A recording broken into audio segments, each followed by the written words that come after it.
is all about gods and goddesses.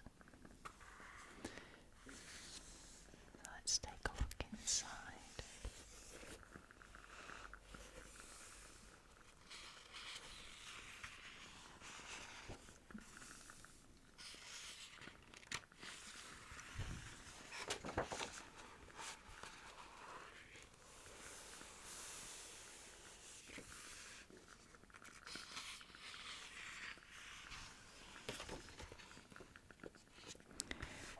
So the contents are God Kings of the Nile, the passions of Olympus, denizens of eternity, and prideful rulers of the elder world.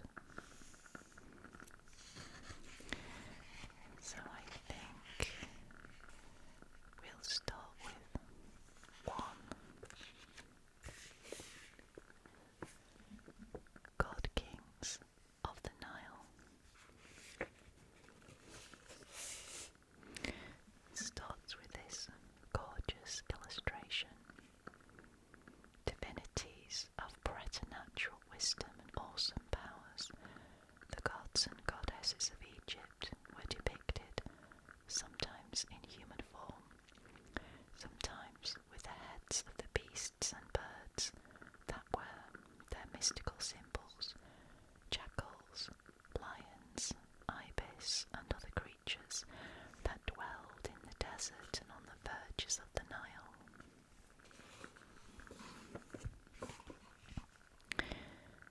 There was, at time's beginning, a land whose kings were gods.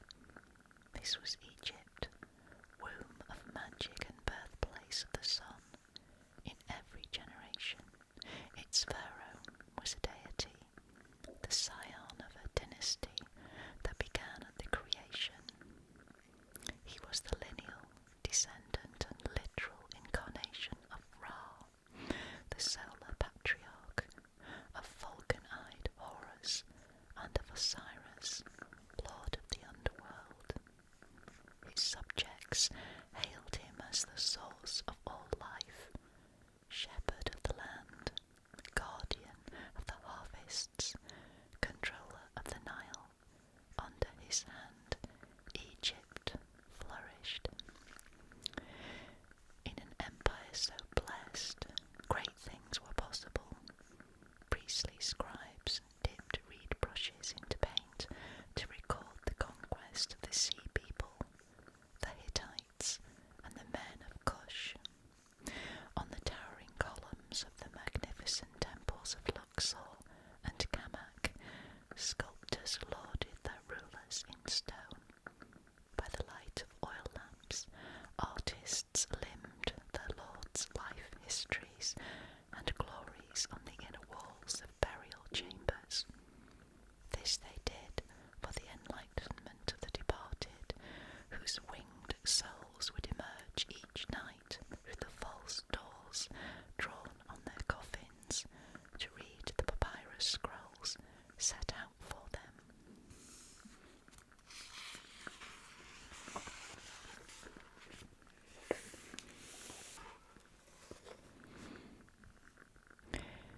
In this land, mortality held no terrors, for its god kings had conquered death and made eternity a part of Egypt. The first of these royal divinities, forefather and creator of all things, was Ra, lord of the sun. He was the patriarch of a large and many-branched clan of gods. In a shining ship that some called the bark of millions of years, he daily sailed across the sky in a second craft, serpent-proud and crewed by stars. He navigated by night the dark waters of the underworld. But the day came when Ra, in his palace on the hill of Heliopolis, grew angry. A sound that had seemed at first as irritating and insignificant as the buzzing of flies resolved itself into the voices of his human subjects, raised in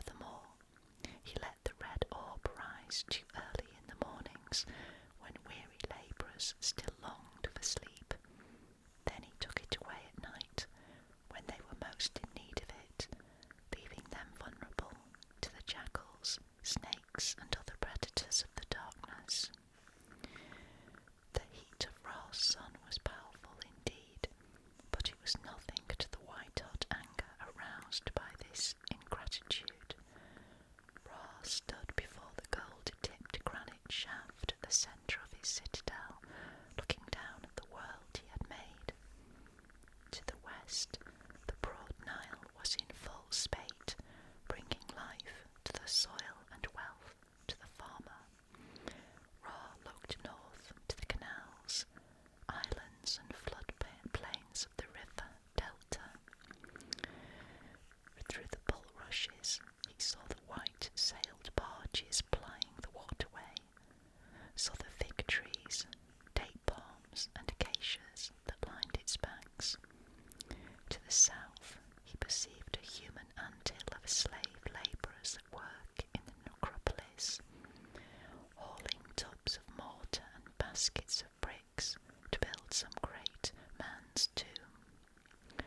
Finally, he looked beyond the long ribbon of green to the bleached-out seas of sand, and thought how little his people knew of his true power. He had given his life for them, drained his own vital sources to animate their limbs, and they had the temerity to speak against him. With a roar of disgust, Ra wrenched one of his eyes from its socket and hurled it at his creation. Oblivious to the pain of this self-mutilation, indeed, some sages claimed that the god's eye was a separate, living entity with a will of its own. Ra watched the glowing orb cleave the air.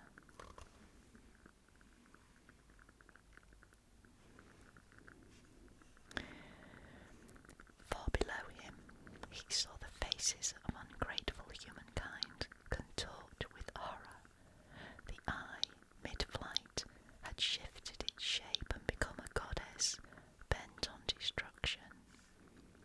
Her name, the chronicles said later, was Sekhmet, and she came to take revenge. She struck out in all directions. Maddened by her thirst for blood, she sucked the living juices from her victims and left their dry husks littering the riverbanks, lying face down in the wadis, and blowing across the desert sands. Humankind faced extinction. Confronted with this catastrophe, Ra repented of his anger. He had wished to punish his children, not destroy them, but Sekhmet was running amok. The sun god devised a ruse to stop her.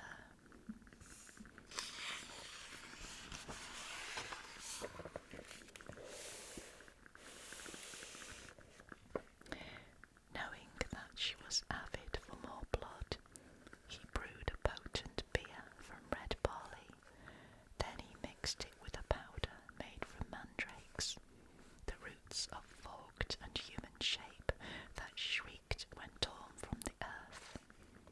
The resulting liquid looked and smelled like human blood. He poured a great quantity of it onto the ground, creating a flood of gore that Sekhmet could hardly fail to see as she moved across Egypt in her path of destruction. She stopped before the scarlet lake, sniffed curiously, then drained every drop of the liquid. She launched forth once again on her hunt for new victims, then staggered as the brew knocked her off balance. Within minutes she was fast asleep. When she woke, her head was sore, but her mood was milder, and humankind was, thanks to Ra's intervention, spared further destruction. For Ra, curbing Sekhmet was a relatively simple accomplishment. He was used to confronting monsters far more ghastly. Every day, as he sailed his solar bark along the celestial counterpart of the earthly Nile, a massive serpent rose up from the depths. This was Apep, Ra's old adversary. Inevitably, the great snake of darkness opened its mouth to engulf the vessel. Sometimes Apep's attempts were very nearly successful, and then the world would be battered by dreadful storms or plunged into an eclipse. forces to defeat the beast. Some accounts said that he deflected the scaly monster by whispering unknown but fearful words of awesome power. Others told how he transformed himself into a great clawed cat from the jungles in the south to lash out at the wedge-shaped head and the eyes that glittered a message of menace. Ra encountered other enemies on his nightly voyages as he sailed his bark through the underworld's 12 provinces to bring a glimmer of light to the human dead. Each of these realms was governed by a snake unlike any found on earth. In one district, a two-headed serpent governed. Another was ruled by a reptile with 4 bearded human heads growing out of its back, lurching and bobbing as the creature moved. These kings of the dead were vampires, hungry not for human blood, but for human spirits. Had it not been for the eye of Ra upon them, they would have gorged themselves on the souls in their care. When Ra's bark sailed along this Nile of night, demons danced on the banks of the river, hissing poison, but the Lord of the Sun subdued them all, and humiliated the scaly masters of the underworld by forcing them to draw his bark through the waters as if they were beasts of burden.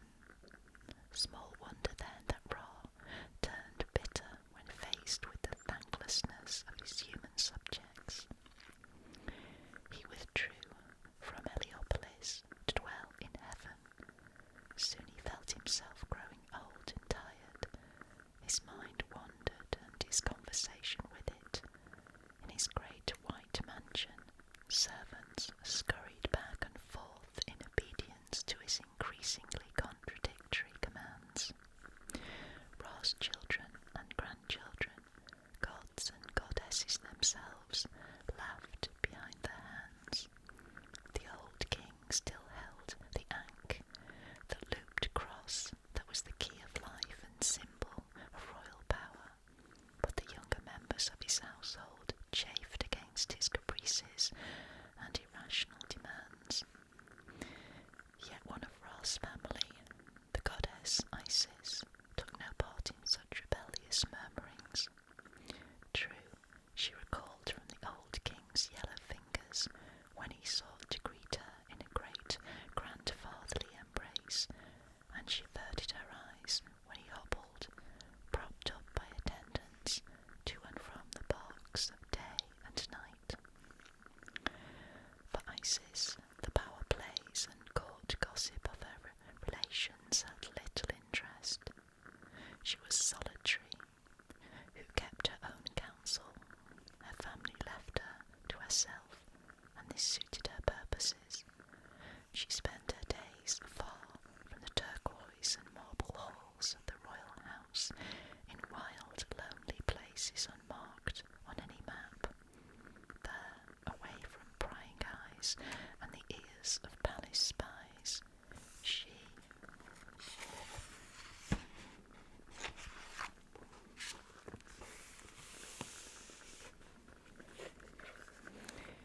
conferred with priestesses of wild and alien aspect. Together they devised and perfected the arts of sorcery. Isis learned how to inscribe amulets with words of power, how to draw magic circles with a wand of hippopotamus, ivory, how to exploit the special potencies of scorpions, crocodiles and oryx gazelles by engraving their images on smooth-faced stones. She could cast her eye through days and seasons still to come, to mark times of good and evil omen, and it was easy for her to slip inside the souls of sleepers and read or alter the messages encoded within their dreams. She gathered up an arsenal of skills and subtleties. When the time was right, she used them to bend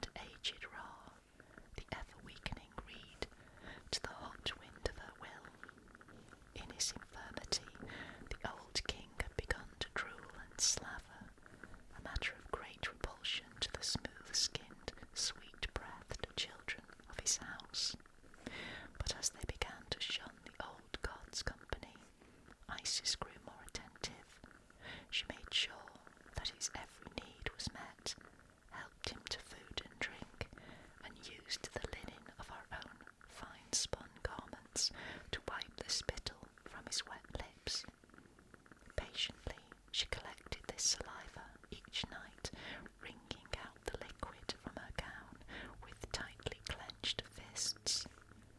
One night, when she had gathered up what she deemed a sufficient quantity, she used her gifts as maker and magician to form a viper from the slime and drool, and gave it life.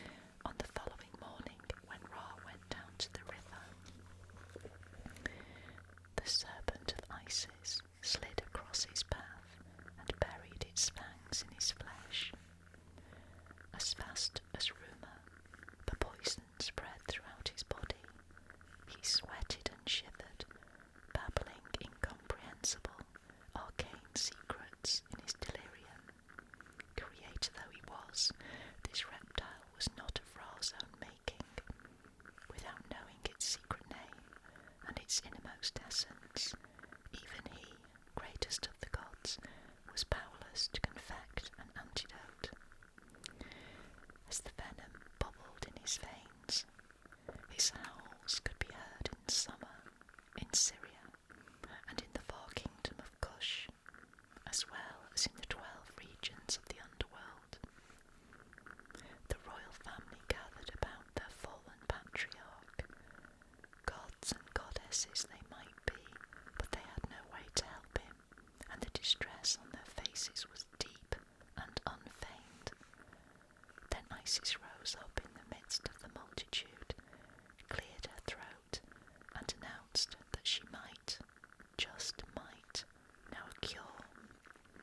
But her magic would not work with so many witnesses. The rest of the household withdrew, leaving Ra on the ground where he had fallen, his back arched in agony. Isis kneeled beside him, gazing down into his pain-dazzled eyes. She knew a certain remedy, she admitted softly, for this particular venomous worm had been of her own making. But for the healing spell to be efficacious, she would need to learn the sun god's secret name. Ra's eyes widened in horror.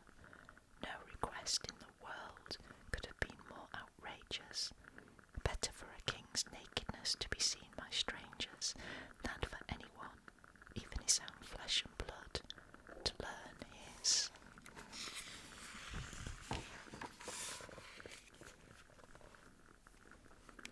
Innermost hidden name, the word behind all words, that had coalesced from roaring chaos at the birth of the universe.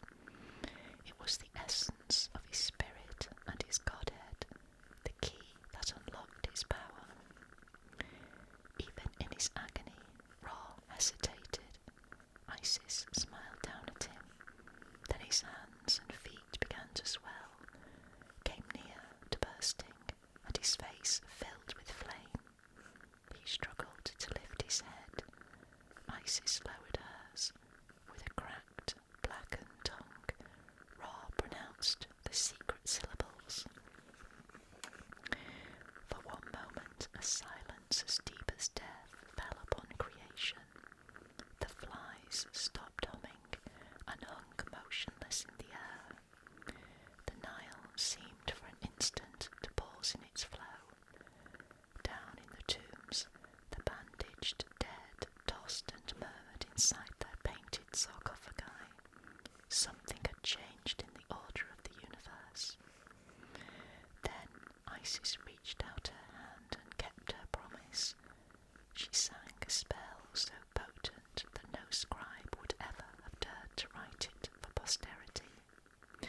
Then she produced a tiny vial of glass as blue as heaven and anointed Ra with droplets of the essence it contained. Soon the sun god rose up whole again, though severely shaken. According to some chroniclers, the rule of the earth quickly passed to the enchantress Isis and her consort Osiris, who, in the manner of Egypt's ancient kings, was her brother as well as her spouse. They formed a perfect partnership. Isis, mother goddess, and magician, mistress of the arts of weaving spells as well as cloth. Osiris, the god of corn and rich harvests, teacher of the arts of farming and the skills of survival. The sorceress queen, who had used her occult knowledge to seize power from Ra, now employed this same wisdom to protect and nurture her people. While Isis governed, Osiris journeyed throughout Egypt, spreading the mysteries of agriculture. He taught the people how the annual flooding of the Nile nourished their parched land and controlled the seasons of planting and reaping. With his help, they learned to read the river, to measure the depth of the yearly flood, and know the quality of harvest it presaged. Osiris instructed them also in the making of tools, the digging of canals to irrigate the land in the dry times, the use of oxen and the plough, the cultivation of barley, wheat and flax. Once he had brought these gifts to his people, Osiris left Egypt to confer these same benefits on the uncharted lands beyond. The places he visited and the distances he travelled were not recorded, but signs of his presence and symbols of his worship were to be found wherever people gave up the wandering life of hunters and shepherds and learned to bring forth sustenance from the earth. It might be hoped that such a beneficent reign would last forever, but not even the gardens of the gods were free from scorpions. A pair of envious eyes watched Isis and Osiris. A will as strong as theirs worked in secret to do them harm. The enemy was a member of their own royal family, with the blood of Ra flowing in his veins. His name was Set.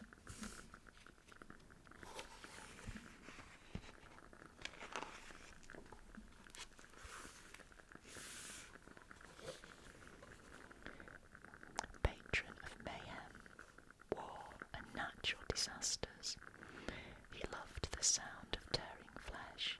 The wolf and the jackal were his creatures. Though he was brother to Osiris, most beautiful of the gods, Set himself displayed an alien ugliness. His skin was an unhealthy white, in stark contrast to the warm, honey and ebony tones of his brethren, and his hair was a startling red, the colour of evil. According to some chroniclers, Set served Osiris by governing as his viceroy in the hot lands of the south, and chafed because he felt that he, not his sibling, should be the universal ruler. Of all the ancient tales of brother hating brother, Set's was most terrible.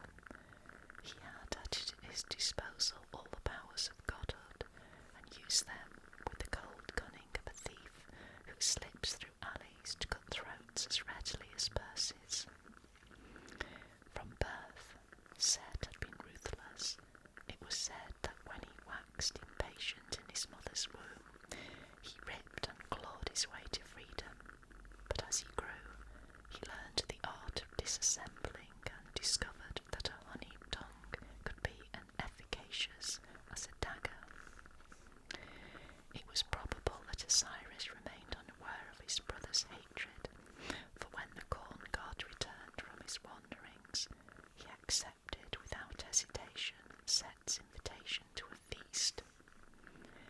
The chroniclers did not say if Isis accompanied her consort to this banquet, but if she, the mother of magic, had been present, it is unlikely that the tragic events of that day would have been allowed to take their course. As Osiris headed upstream to the riverside palace of Set, his brother stood waiting on the steps of the landing place to greet him. Slipping a garland of lotus blossoms around his royal brother's neck, the host led his guest of honour to the columned banqueting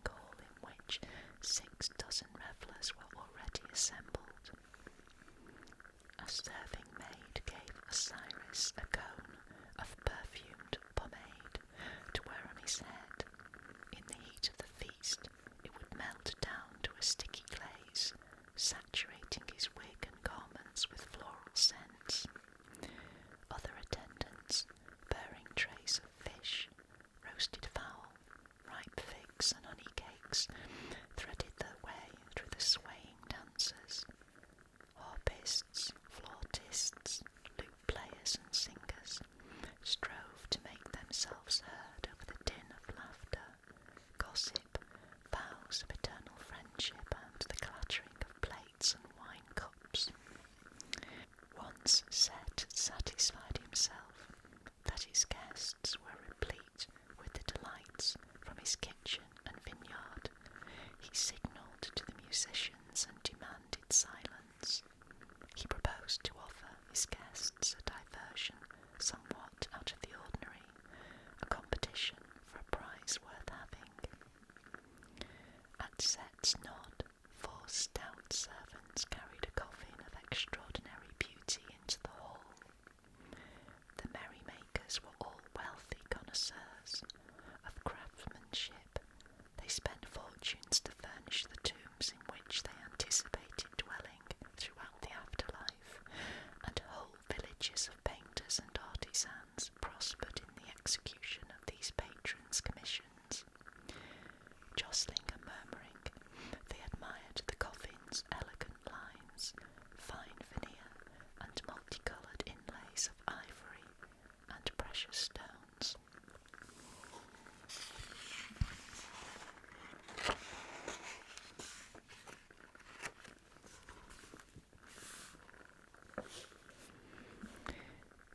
This wonderful article, announced the host, was a gift to anyone whose physical dimensions exactly matched the coffer's capacity.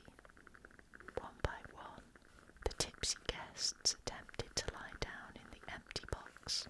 Some were so fat that they could barely fit a single leg into the space. Others were so short that 2 could have laid there together, end to end. Finally, Osiris himself was persuaded to try for the treasure. If he was amazed to find he filled the box perfectly, he was the only one thus surprised. The chest had been designed by his brother to fit him exactly, and the 72 guests who had come to honour Osiris were all conspirators, loyal to Set. With a bang, Set slammed down the lid on his brother. A confederate rushed up with a pot of molten metal to seal fast the lid. The servants who had brought in the prize now carried it out again, and Set followed them to the banks of the river.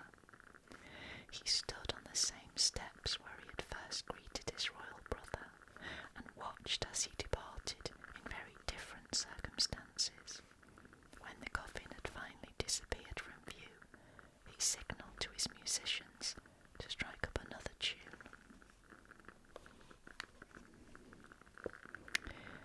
It was not recorded how news of the event came to Isis.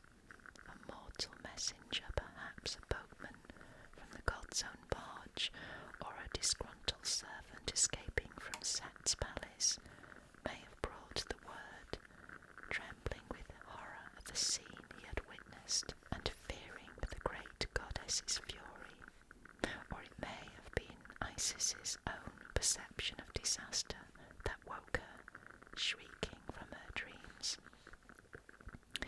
She did not waste time in lamentation. At her behest, silence fell upon the land, that she might listen for the beating of her lover's heart. But she could hear nothing. Neither spell nor any other tool of divination gave her sight of him. The river that brought sustenance to the people of Egypt had embraced the god of that nourishment in its inexorable flow, and carried him far away. Just as any devoted earthly wife might go in search of a husband who had vanished under mysterious circumstances, so Isis went in the world to search for Osiris. She was as resolute as the widows who fought off vultures while they combed the corpse heaps on the battlefields for their menfolk's broken bodies. She was as patient as those who walked barefoot from one town to the next, scanning the faces of the prisoners in the slave markets. She followed the river on its journey toward the sea, and when it divided into the numberless streams of the great delta, she stood at the point where the waters diverged and wept. Suddenly, the goddess was aware of a fragrance wafting on the breeze, far sweeter than any of the perfumes from the land of Punt, or the pounded essences of sweet flag, cassia, and convolvulus that so delighted the gods. Isis knew that this was a sign of her beloved. Disguising herself as a humble traveller, she followed the sweet scent northward towards its source, and in so doing she left the land of Egypt. Never did Isis speak of the travails of the long journey. Only one event had any meaning for her, and that was her arrival at the port of Byblos, in the great seafaring kingdom of Phoenicia. Here she knew that she had reached the place where the body of Osiris lay hidden. The fragrance that had led her all the way from Egypt grew even more intense. Even the salt and seaweed tang of the harbour did nothing to disguise it. It overshadowed the grassy sweetness of packed papyrus and the aromas of cut cedarwood, oils and spices that emanated from the holds and decks of the great galleys, cargo ships destined for all the cities along the great sea shores, and for those wild lands beyond the rocky pillars that marked the end of the known world. Oblivious to the jostling crowds of tattooed seafarers, cursing mule drivers and traders hawking cheap temptations, Isis moved like a ghost through the streets of the city. Then she came to the palace, newly built for the king of that place, Malcandra and his queen. The whitest marbles, the most radiant porphyra, had been used in its construction. The finest forest trees had been taken from sacred groves and virgin forests to form the pillars holding up its roof. One of these supports was a tamarisk tree, emanating that indefinable and piercing sweetness that had beckoned to Isis from so far away. Within its bark, she knew, lay the coffin of Osiris.